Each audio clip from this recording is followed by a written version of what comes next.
आज मित्राचे जालायला लागले अशी लॉटरी आम्ही काढायला वैताग आला आणि हे पाण्यामध्ये मी काय रस्सी टाकून करतोय हे नक्की काय चाललंय ते पण तुम्हाला व्हिडिओच्या एंडमध्ये सांगेन. आणि आज आम्ही ही लोकेशन बदलून कुठल्या ठिकाणी आलो आहे ते व्हिडिओच्या एंडमध्ये नक्की कळेल. जय मल्हार मंडळी, मी आहे नाना, तुमचं स्वागत करतो तुमचा दिवस 24वा डेली मिनी ब्लॉग.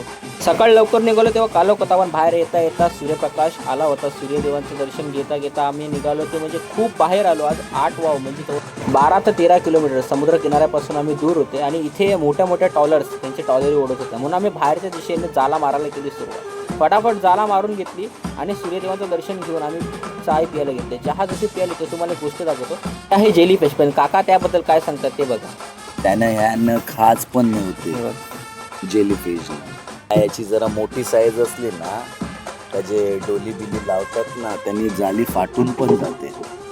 याला आमच्याकडे इरिस म्हणतात. हा जेलीफिशचा एक प्रकार आहे. खूप मोठ्या प्रमाणामध्ये हल्ली समुद्रामध्ये यायला सुरुवात झाली होती आणि काका सांगत होते की हे डोलीसुद्धा तोडतात कारण एकत्र आले की डोली तुटण्याचा सुद्धा संभावना असते. मग काय आम्ही जाला पाळवली पण जालाला काय आपल्याला जास्त मारून मिळालं नाही. हे तेवढा मोठा साईजमध्ये बघायला भेटला. पण आपण आले ते म्हणजे मग किनाऱ्यावर येताना हा रपाला जो आहे तो बोटीच्या मागून टाकायची केली सुरुवात. कारण एखादा ओले पाणी झाला होता, एखादा मावरा जर असेल याच्या पाठी तर तो स्ट्राईक करण्याची शक्यता असते. मग काय आपल्या बंदरामध्ये पोचलो. फटाफट पोचून उतरले ते माझ्या बाजारामध्ये जायच्या आधी हे मित्राला लागलेली ती एवढी मोठा म्हणजे नुसतंच लेपा लागलेला. म्हणजे लेपा फटाफट आपण मित्राला काढून दिला. आपला खास मित्र होता आणि इकडे राम काकांना आज पाकाट लागलेलं मोठं. त्यांनी दाखवलं किती मोठा पाकड होते बघा. तुम्हाला कमेंट करून तुम्ही नक्की सांगा की किती मोठा पाकड आहे. खंडू का आपण खुश होता पाकड. मग का आपण मित्राचा मावरा घेऊन आपण आलो ते म्हणजे बाजारामध्ये विकायसाठी. आणि मग काय व्हिडिओ आवडला असेल लाईक नक्की करा आणि असेच कंटेंटसाठी फॉलो नक्की